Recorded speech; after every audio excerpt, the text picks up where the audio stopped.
Hi mga mading, good morning. This is our day 12. So dili lang kay nato i-complicate tong video no kay murag we're getting frustrated, we're getting stressed. Uy, bago pa kay nagsugod na stress na frustrate na, nagka-anxiety dayon.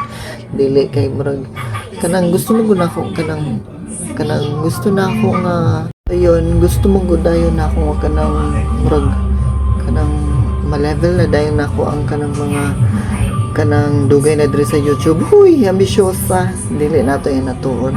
Dili nato i-pressure ato ang sarili kay di mo siya tahawod. Gusto lang siya mo try diri sa YouTube. So, go for the go. There's no harm in trying. Yes, perfect. Kanang ako i-share lang sa inyo karon kay kaganina morning kabuhi akong mama taas daw yung dugo. Lagot ko kay nag-skip man na siya sa iyahang sa iyahang quarterly nga check up. Nag-skip siya this month good. Nag-skip siya kay wala lagi daw kwarta pang laboratory kay naman sila request for laboratory. So wala siya nagpa-laboratory, wala pa siya nagpa-check up kay kung wala siya laboratory so wala makitaan ang doktor kung unsay mga tambal pa nga ipadayon o kuhaon na nagod so wala pod siya reseta karon nga check up nila. That's July, August, September, October. So October pa siyang pa-check up balik. So naglagot ko kay lagi ni sulod sa akong hunahuna nga mauna ni i-compromise ang pagpa-check up kung masakit na mugasto ra gihapon kwarta. I-compromise ang pagpa-check up kay walay kwarta. Kung masakit, kung sa mahitabo, mugasto ra gihapon kwarta. So mas dako pa noon ang magasto nga kwarta kung galing unsay mahitabo, di ba? Kay karon wala siya reseta, so wala mapalit nga tambal.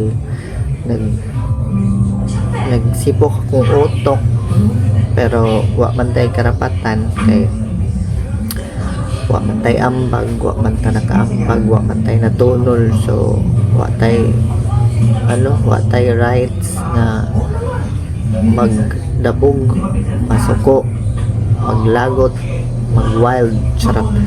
So wala tayong mabuhat.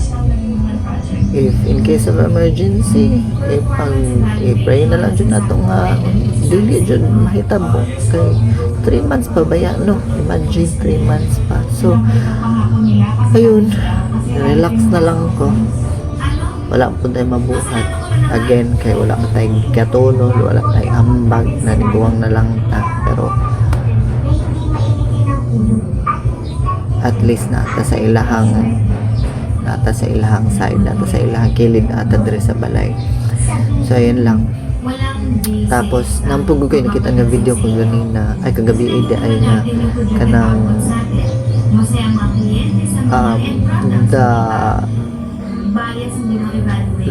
the secrets of the people daw kanang mo long last og hundreds of years nga mo sobra og 100 years ang edad is dili sa diet, dili sa exercise, dili sa bisyo.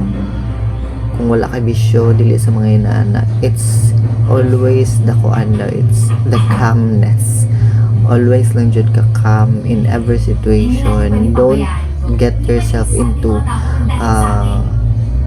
to get stressed, to get anxiety, to get basta ka ng negative emotions gani. In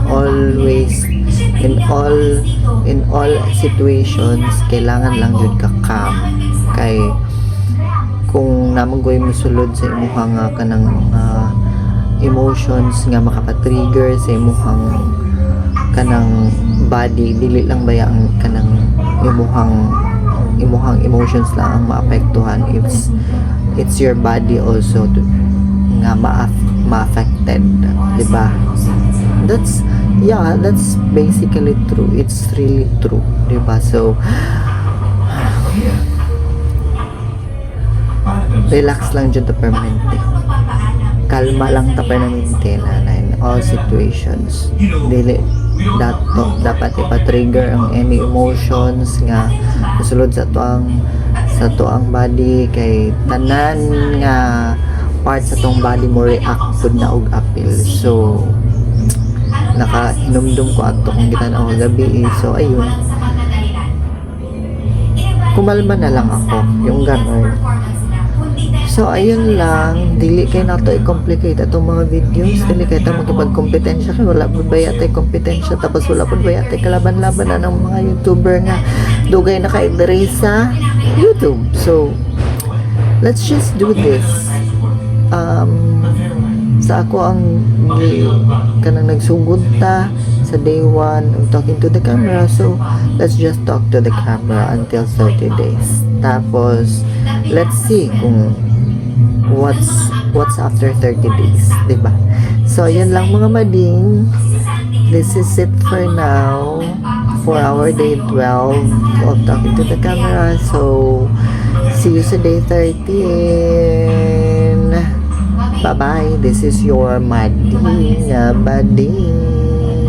Bye-bye mga mading.